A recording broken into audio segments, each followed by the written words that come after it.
بسم اللہ ٹھیک ہے، الرحمن الرحیم. بسم اللہ الرحمن الرحیم. یہ ایک بھائی ہیں ضیاء عباسی، ان کا سوال ہے گولڈ سے متعلق. وہ کہتے ہیں میرا سوال ہے گولڈ سے ریلیٹڈ ہے. میرے پاس سونا کافی مقدار میں ہے اور زکوٰۃ کے پیسے شارٹ ہے. اس دفعہ 2-4 مہینے میں دے سکوں گا. بیگم بچے نہیں دیتے تو میرے لیے کیا حکم ہے کہ میں پے کروں؟ ارے دیکھیں، یہ ہم سب لوگ اس چیز سے گزر رہے ہوتے ہیں. ہماری بیویوں کے پاس جو زیورات ہوتے ہیں، اگرچہ وہ اس کی مالک ہوتی ہیں، لیکن ظاہر ہے کہ ان کا سورس آف انکم تو کوئی نہیں ہوتا. اصل میں تو اصول یہ ہے کہ جو آپ نے مال جوڑا ہوا ہے اسی میں سے زکوٰۃ دینی ہوتی ہے. جس کے پاس گولڈ ہے وہ اس گولڈ میں سے کچھ گولڈ نکال کر زکوٰۃ ادا کرے گا. یہ ہے اصل بات. جو ہم اس زکوٰۃ کو رقم کی فارم میں اپنی پاکٹ منی سے یا اپنی تنخواہ سے ادا کرتے ہیں، یہ جواز کی حد تک ہے. اصولاً تو اسی سونے کو توڑ کے جتنا حصہ بنتا ہے، یعنی 40واں حصہ، وہ آپ ادا کریں. لیکن ہم کیا کرتے ہیں، وہ سونا اپنی اصلی جگہ پہ رہتا ہے، اس کی کیلکولیشن کرتے ہیں، جو اس کی زکوٰۃ بنتی ہے اتنے ہی اس کے پیسے کنورٹ کر کے ہم اللہ کی راہ میں دے دیتے ہیں. تو ظاہر ہے بیویوں نے تو اب کمائی نہیں کرنی ہوتی. اگر بیویاں نہیں دے رہی ہیں تو آپ چونکہ ان کے اوپر نگہبان ہیں، بخاری مسلم دونوں میں حدیث ہے، تم میں سے ہر شخص نگہبان ہے، اس سے اس کی رعیت کے بارے میں پوچھا جائے گا. صرف یہ کیا ہے کہ جان نہیں چھڑائی جا سکتی کہ جی بیوی کی ذمہ داری ہے، تو کیا آپ اپنی بیوی اور بچوں کو جہنم میں پھینکنا چاہتے ہیں؟ قرآن میں تو آیا قوا انفسکم واہلیکم نارا، بچاؤ اپنے آپ کو، اپنے گھر والوں کو جہنم کی آگ سے. اور اگر آپ واقعی آپ کے پیسے نہیں ہیں تو اس سونے کا کچھ حصہ توڑ کے اس میں سے ادا کریں. ہاں، اگر آپ کو یہ مطلب یقین ہے کہ آپ 2-4 مہینے زندہ رہیں گے، پیشگی کوئی گارنٹی اس طرح کی دے سکتا ہے اللہ تعالیٰ آپ کو، تو پھر تو آپ یہ بات کریں. ورنہ تو اتنا بڑا رسک نہ لیں کہ آپ زکوٰۃ کو ڈیلے بالکل نہ کریں. جس طرح نماز آپ قضا نہ کریں، اس کو بھی ڈیلے نہ کریں. ایڈوانس زکوٰۃ دی جا سکتی ہے، لیکن ڈیلے کرنے میں تو نقصان ہے، زندگی موت کا پتہ نہیں ہے. تو آپ اگر اس سونے میں سے کچھ حصہ توڑوا کر زکوٰۃ ادا کر دیں تو بہتر یہی ہوگا آپ کے لیے. تو آپ کو یہ کرنا ہوگا، آپ رسپانسیبل ہیں اس معاملے میں. نیکسٹ.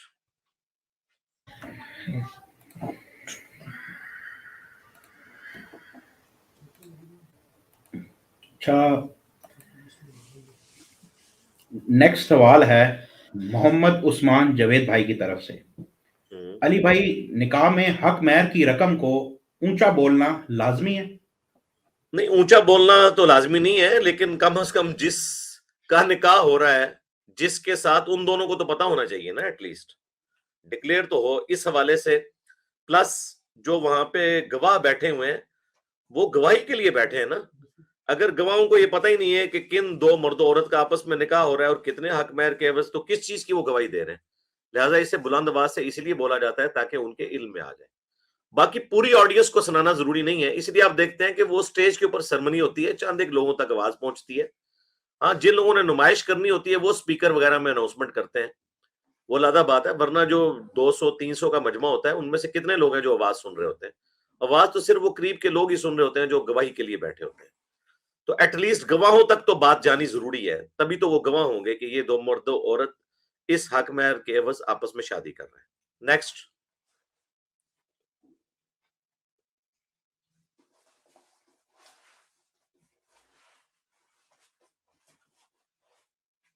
ان میوٹ کریں. وجہ سے عثمان مغل صاحب سوال کرتے ہیں کہ کیا ہم یونیورسٹی میں کلاسز کی ٹائمنگ کی وجہ سے ظہر یا عصر کی نماز جمع کر سکتے ہیں مغرب کے ساتھ؟ نہیں، مغرب کے ساتھ کیوں جمع کرنی ہے میرے بھائی؟ ظہر کی نماز عصر کے ساتھ، عصر کی نماز ظہر کے ساتھ جمع ہو سکتی ہے، مغرب کی عشاء کے ساتھ، عشاء کی مغرب کے ساتھ ہو سکتی ہے. اس کے اوپر میری ڈیٹیل ویڈیو ریکارڈ موجود ہے، اس میں ہر طرح کے میں نے اختلافات کو تفصیل کے ساتھ بیان کیا ہے. ظہر کا وقت جب سٹارٹ ہوتا ہے، آج کل آلموسٹ 12-20 سب کانٹیننٹ میں یہی چل رہا ہے، ٹل مغرب تک جو تقریباً 5:20 ہے، اس دوران ان 5 گھنٹوں میں آپ کسی بھی وقت ظہر اور عصر کی نماز کو جمع کر سکتے ہیں. ہاں، آخری جو 15-20 منٹ ہیں اس کے اندر کراہت ہے، بالکل مجبوری ہو تو اس وقت میں نماز ادا کریں. صحیح مسلم میں اسے منافق کی نماز کہا گیا ہے. اسی طریقے سے مغرب کا وقت داخل ہونے سے لے کر فجر کا وقت شروع ہونے تک مغرب اور عشاء کی نماز کو کسی بھی وقت جمع کیا جا سکتا ہے. لیکن یہ کوئی طریقہ نہیں ہے کہ آپ ظہر عصر کو مغرب کے ساتھ جمع کریں. اس طرح کرنے کی کوئی اجازت نہیں ہے. زور و اثر جمع ہو سکتی ہے اور مغرب اور عشاء جمع ہو سکتی ہے, اور فجر کو آپ نے الگ پڑھنا ہوگا. صحیح مسلم میں اوپر تلے 10 احادیث ہیں, 1628 سے لے کر 1637, 1628 سے 1637 تک کہ اللہ کے نبی علیہ السلام نے بغیر خوف کے, بغیر بارش کے اور بغیر سفر کے مدینہ شریف میں زور و اثر کی نمازوں کو جمع کیا اور مغرب اور عشاء کی نمازوں کو. تو ابن عباس سے تابعین نے پوچھا کہ اللہ کے محبوب صلی اللہ علیہ وآلہ وسلم نے یہ عمل کیوں کیا تھا؟ تو انہوں نے کہا اس لیے تاکہ امت کے لیے اس معاملے میں آسانی ہو جائے اور کوئی تنگی باقی نہ رہے. تو ایک آسانی ہے, اس کو اویل کریں, بالکل جائز ہے, لیکن جتنی ہے اتنی نا, اپنی مرضی سے تو کوئی آسانی نہیں آپ بنا سکتے. نیکسٹ.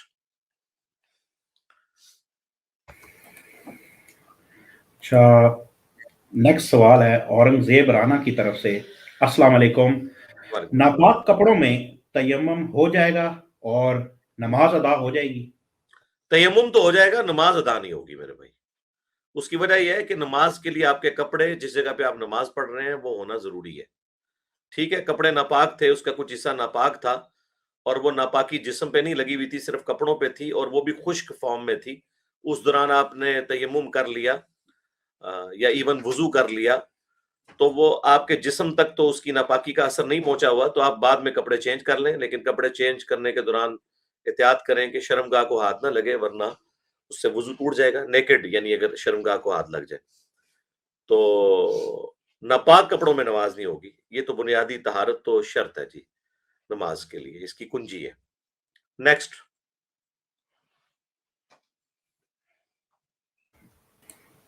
جی علی بھائی, نیکسٹ کوشچن ہے مناز صاحب کی طرف سے. وہ پوچھتے ہیں السلام علیکم, کیا میزان بینک میں آسان سیونگ اکاؤنٹ کھلوانا جائز ہے یا نہیں؟ پلیز ایکسپلین کر دیں. ایکسپلین تو میں آلریڈی کئی ایک ویڈیوز میں کر چکا ہوں. اسلامک بینکنگ آپ دیکھ لیں میری ویڈیو, تو یہاں پہ میں صرف ورڈک دے دیتا ہوں کہ ہاں جی جائز ہے. نیکسٹ.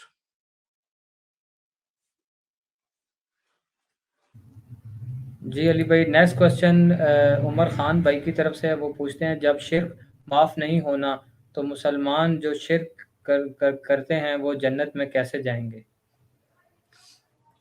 اس کے اوپر میری ڈیٹیل ایک ویڈیو ہے, کلمہ گو مشرک اور کافر مشرک میں فرق.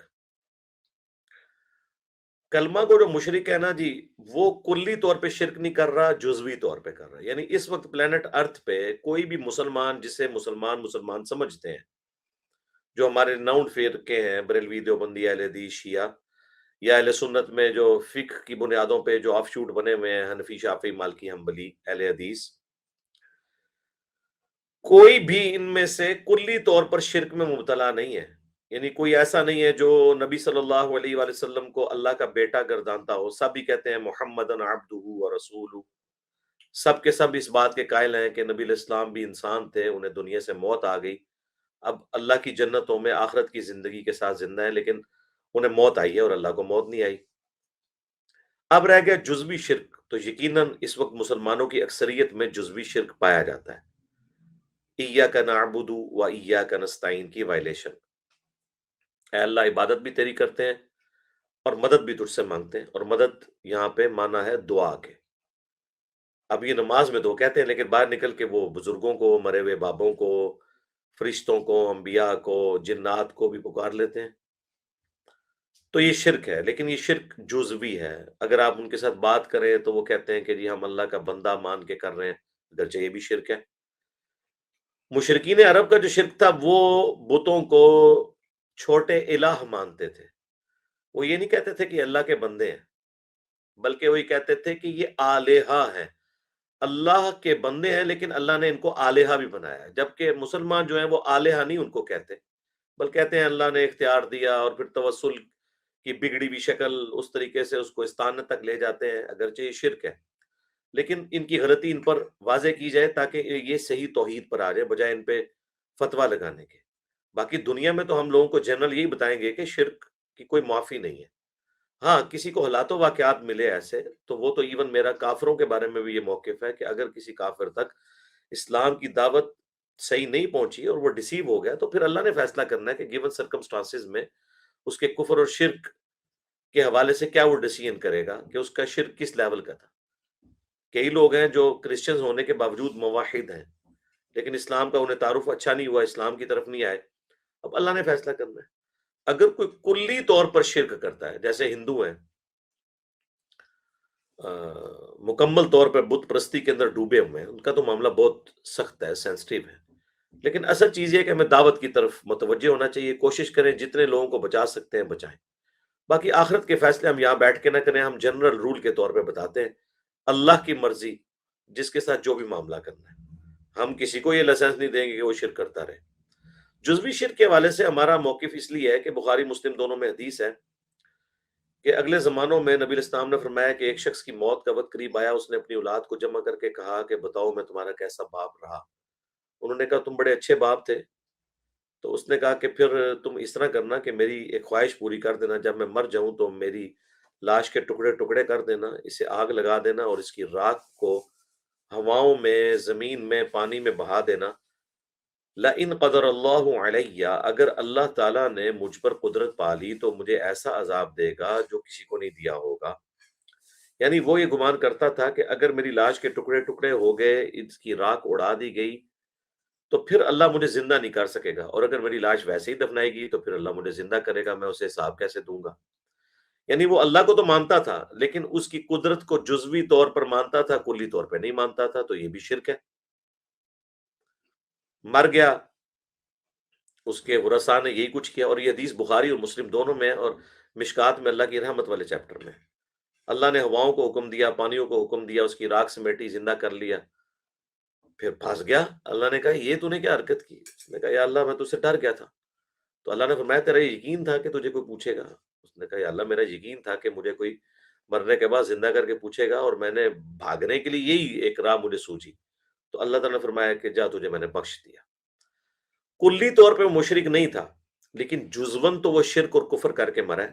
اللہ نے اسے بینیفٹ آف ڈاؤٹ دے دیا اس کے دماغ میں جتنی بات آئی تھی.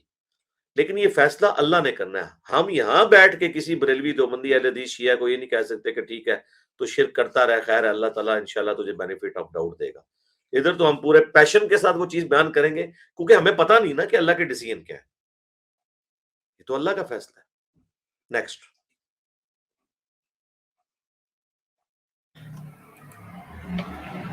اگلا سوال ہے، السلام علیکم، مجھے روزانہ نہانے کی عادت ہے اور میں بغیر کسی وجہ کے غسل کرنے میں زیادہ سکون محسوس کرتا ہوں. کیا روزانہ غسل کرنا بغیر کسی وجہ کے اسلام میں جائز ہے؟ جی جائز ہے. وجہ تو ہوتی ہے نا میرے بھائی، سکون سے بڑی اور کون سی چیز ہے؟ روزانہ غسل کرنے سے، صفائی کا خیال رکھنے سے یہ کوئی فضول خرچی نہیں، یہ آپ کا رائٹ ہے. صحیح مسلم میں حدیث ہے صفائی نصف ایمان ہے.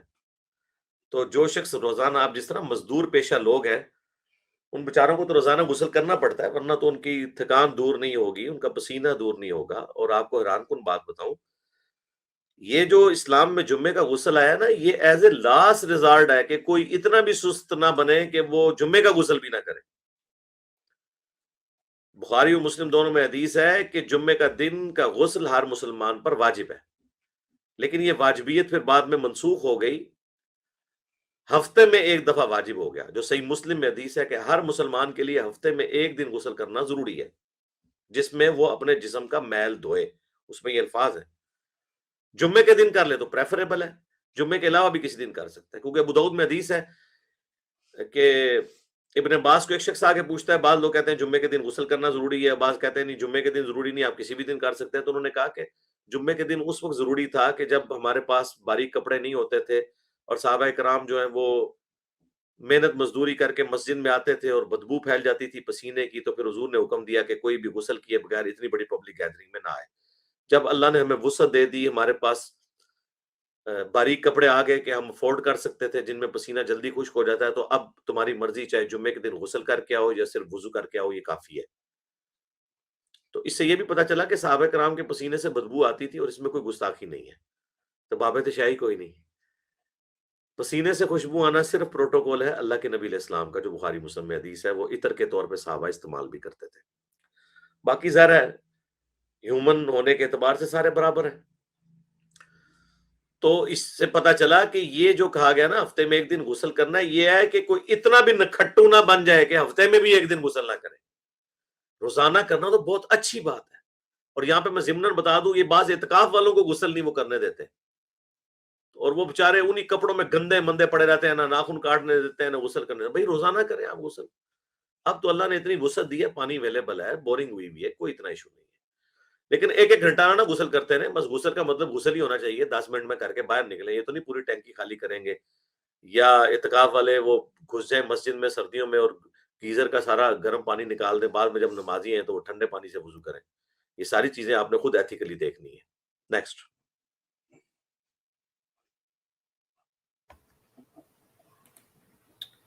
اگلا کوشچن حیدر باجوہ صاحب کی طرف سے ہے، وہ پوچھتے ہیں کہ علی بھائی میرا یہ سوال ہے کہ امام ابو حنیفہ رحمۃ اللہ تعالیٰ علیہ کی کیا تمام تعلیمات خلاف دین اور خلاف شرع ہیں؟ کیا اگر نہیں ہیں تو جو ان کی صحیح خدمات ہیں تو وہ تھوڑا سا بیان کریں۔ نعوذ باللہ من ذالک، ہم نے کبھی بھی کسی امام کے بارے میں یہ نہیں کہا کہ اس کی ساری تعلیمات کوئی قرآن و سنت کے خلاف ہیں، ایسا بالکل نہیں ہے، نہ یہ لوگ بدنیت تھے۔ ٹھیک ہے، ان کے اپنے گیون سرکمسٹانسز میں جتنا انہیں اس وقت تک احادیث پہنچی اس کے مطابق انہوں نے کام کیا، اس میں ان سے ظاہر غلطیاں بھی ہوئیں، انہوں نے تابعین کے اقوال کے اوپر رلائے کر لیا، صحیح احادیث اس کے خلاف تھی، انہیں پتہ نہیں تھی۔ شاہ ولی اللہ دہلوی نے حجت اللہ البالغہ میں یہ چیز ہائی لائٹ کی ہے کہ فقہ مالکی اور حنفی میں غلطیاں اتنی زیادہ کیوں ہیں، تو انہوں نے بتایا اس کی وجہ یہ کہ وہ تابعین کے اقوال پر اعتماد کرتے تھے، اور امام شافعی کا یہ تھا کہ وہ نبی الاسلام کی احادیث تلاش کرتے تھے، یا ایٹ لیسٹ صحابہ کے اقوال، ان کی روشنی میں فیصلہ کرتے تھے۔ سب سے پہلے امام شافعی نے یہ چیز ہائی لائٹ کی کہ یہ تو بہت بڑی بڑی غلطی ہیں، اور وہ غلطیاں اس لیے تھی کہ وہ تابعین کے فتووں پہ چلتے تھے، تو فتویٰ تو اس وقت تک ہے نا جب تک حدیث نہ مل جائے، اور یہ کوئی عیب والی بات نہیں۔ بخاری مسلم دونوں میں حدیث ہے کہ نبی الاسلام کی وفات کے بعد 30 سال 30 ایئرز تک ابو ہریرہ یہ فتویٰ دیتے تھے کہ جس پہ غسل فرض ہو وہ روزہ نہیں رکھ سکتا جب تک کہ غسل جنابت اتار نہ لے۔ جب مروان مدینے کا گورنر بنا، اس نے کچھ لوگوں کو ام عائشہ کے پاس بھیجا، تو ام عائشہ نے کہا کہ یہ کون سا فتویٰ ہے بھائی، نبی الاسلام تو اپنی بیویوں سے صحبت کرنے کی وجہ سے حالت جنابت میں ہوتے تھے، اور فجر کا وقت داخل ہونے کے بعد غسل اتارا کرتے تھے اور رمضان کا روزہ رکھا کرتے تھے۔ جب حضرت ابو ہریرہ کو یہ بات بتائی گئی تو انہوں نے خاموشی اختیار کر لی، اور انہوں نے کہا کہ یہ تو میں اپنے ذاتی اجتہاد سے کہتا تھا، میرے پاس حدیث کوئی نہیں تھی، لہٰذا میں اس معاملے میں پیچھے ہٹتا ہوں۔ تو اگر حضرت ابو ہریرہ 30 سال تک، جو سب سے زیادہ احادیث روایت کرنے والے صحابی ہیں، 30 سال تک وہ غلط فتویٰ دیتے رہے اپنے اس سے، تو اگر ان کی کوئی بزرگی میں فرق نہیں پڑا تو امام حنیفہ کی بزرگی میں، یا امام مالک یا امام شافعی کی بزرگی میں، احمد بن حنبل کی بزرگی میں کوئی فرق نہیں پڑتا اگر ان کو کوئی حدیث پتہ نہیں چلی۔ اور آج آپ دیکھیں کہ ہم تکبر کے ساتھ یہ بات نہیں کر رہے، یہ ہم بڑے فخر سے بات کر رہے ہیں، اللہ کا فضل ہے کہ ان تمام ائمہ محدثین کے پاس جتنا علم تھا نا، وہ سب کا علم جمع کر کے ہمارے لیپ ٹاپ کے اندر کمپیوٹر میں موجود ہے۔ یعنی امام بخاری نے تو بخاری لکھی نا، ہمارے پاس تو مسلم بھی ہے، ابو داؤد بھی ہے، ترمذی بھی ہے، نسائی بھی ہے، ابن ماجہ بھی ہے، مسند احمد بھی ہے، مسند امام شافعی بھی ہے، مصنف ابن ابی شیبہ بھی ہے۔ تو زمین نے اپنے خزانے اگل دی ہیں، محنتیں انہی کی ہیں، ثواب انہی کو ملتا ہے، لیکن کمبائنڈ فارم میں ہمیں کہنے میں آر نہیں ہے کہ ہم کئی معاملات میں، یعنی ایون صحابہ کرام سے اگر کہا جائے کہ ان اللہ و ملائکتہ یصلون علی النبی اللہم صلی علی محمد وعلی آل محمد، یہ آیت کہاں ہے؟ تو صحابی یہ تو بتا دے گا کہ سورۃ الاحزاب میں۔ اگر اس سے پوچھا جائے یہ کون سے نمبر پہ ہے تو نمبر نہیں بتا سکے گا، کیونکہ اس زمانے میں آیات کی نمبرنگ نہیں تھی۔ لیکن ہمارا بچہ بتا دے گا کہ یہ سورۃ الاحزاب کی 56 نمبر آیت ہے۔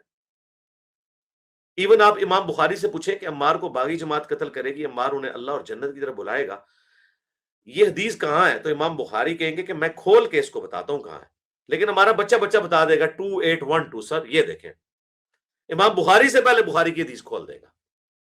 امام مسلم سے پوچھا جائے کہ جو آپ یہ حدیث لے کے آئیں کہ علی سے محبت نہیں رکھے گا مگر مومن، علی سے بغض نہیں رکھے گا مگر منافق، وہ کہیں گے میں کتاب الایمان والے اس پورشن میں لے کے آؤں، لیکن میں چیک کر کے تمہیں بتاتا ہوں۔ لیکن ہمارا بچہ کہے گا سر 240 ہے۔ تو امام بخاری، امام مسلم ہمارے بچوں کے ماتھے چوم لیں گے کہ یار تم لوگوں نے اتنی ویلیو ایڈیشن کی ہے کہ یہ کام ہم نے نہیں کیا تھا کہ اپنی حدیثوں کو نمبرنگ کرتے ہیں۔ حدیثوں کی نمبرنگ تو اب ہوئی ہے آ کے 40-50 سال پہلے، جو سٹینڈرائز ہوئی ہے۔ ویسے تو نمبرنگ شروع ہو گئی تھی لیکن سٹینڈرائز ابھی ہوئی ہے۔ تو اس اعتبار سے ہم لوگ اللہ کا شکر ہے بہت بہتر سچویشن میں۔ تو امام حنیفہ رحمہ اللہ کی بھی اگر کوئی ایسی چیزیں ہیں تو وہ کتاب الرد علی ابی حنیفہ، مصنف ابن ابی شیبہ کا آخری چیپٹر ہے، جس میں امام حنیفہ کے جو فتوے غلط تھے قرآن و سنت کے خلاف، وہ نہیں مانتے۔ اب رہ گئی خدمات. ہم خدمات آپ کو بتاتے ہیں. میرے نزدیک تو امام حنیفہ کی سب سے بڑی خدمت ہے کہ وہ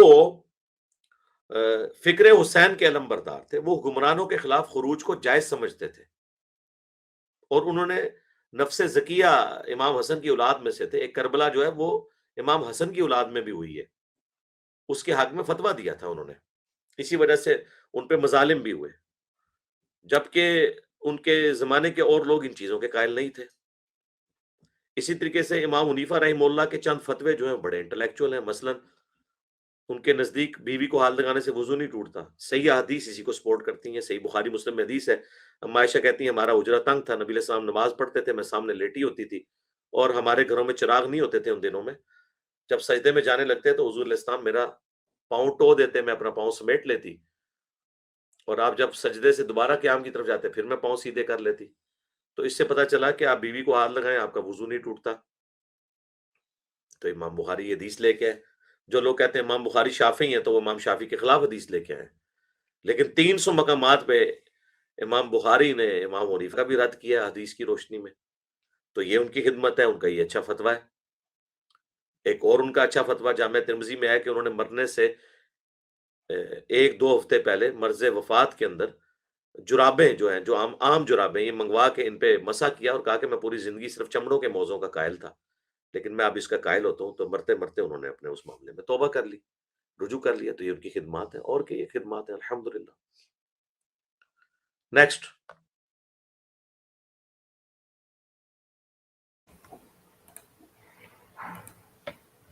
جی نیکسٹ کوشچن ہے محمد حسنین کی طرف سے. میں ایک سرکاری اہلکار ہوں، مجھے مسلم کہلوانا پسند ہے، لیکن ہمارے ادارے میں اکثر ویریفیکیشن کی جاتی ہے جس میں مجبوراً ہمیں مسلک ظاہر کرنا ضروری ہوتا ہے. اس صورت میں والدین کی نسبت خود کو بریلوی لکھ سکتا ہوں؟ نہیں جی، بالکل نہیں لکھ سکتے. اور آپ کے میں اس کے ساتھ ایگری نہیں کرتا. آپ کا ادارہ کون سا اتنا بڑا ادارہ ہے؟ میرے سے ادارے سے زیادہ تو سینسٹیو نہیں ہوگا منسٹری آف ڈیفینس سے، فورس سے زیادہ سینسٹیو تو نہیں ہوگا. اسی کا کوئی ادارہ ہوگا. مجھے پتا ہے انہوں نے کھانے بنائے ہوئے ہیں. آپ ان کو کاٹ دیں، نہ لکھیں، کوئی مسئلہ نہیں ہوگا. میں نے تو اپنے فارموں سے نکال دیا، اس کو تو چھوڑ دیں. خود پرویز مشرف صاحب جو سابق ایک ڈکٹیٹر تھے، وہ خود اپنے بارے میں کہتے ہیں کہ میں آج تک فوج کا، جب بھی میں نے اپنے سیکیورٹی کلیئرنس کے فارم بھرے ہیں، میں نے کبھی بھی سنی شیعہ والے خانے میں ٹک نہیں کیا.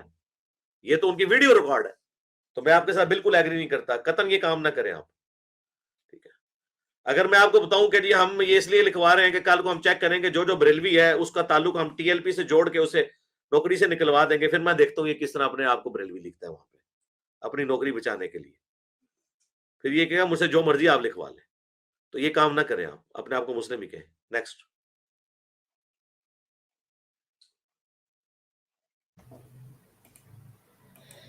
علی بھائی نیکسٹ کوشچن محمد سمیع صاحب کی طرف سے پوچھتے ہیں کمپنیوں میں ہمیں ہر قسم کی ویب سائٹ تیار کرنا ہوتی ہیں، ویب سائٹ میں ہمیں مغربی لباس اور مغربی خواتین کی تصاویر لگانی پڑتی ہیں، تو پوچھنا چاہ رہے ہیں کیا یہ جائز ہے کام؟ ہاں جی، اس کے جواب میں کہوں گا کہ آپ تو ڈوب رہے ہیں تو ہمیں کیوں ساتھ لے کے ڈبو رہے ہیں؟ ہم کس طرح اسے جائز کہہ دیں؟ بالکل ناجائز ہے. نیکسٹ.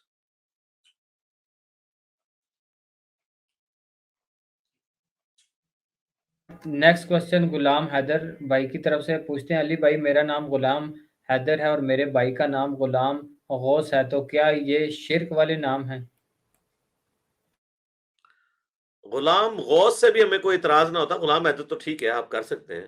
غلام نبی بھی رکھ سکتے ہیں، غلام مصطفیٰ بھی رکھ سکتے ہیں. یہ غلام ان معنوں میں نہیں ہے. تو ہم اپنے آپ کو نبی علیہ السلام کا غلام سمجھتے ہیں. غلام حیدر تو ہم سارے ہیں.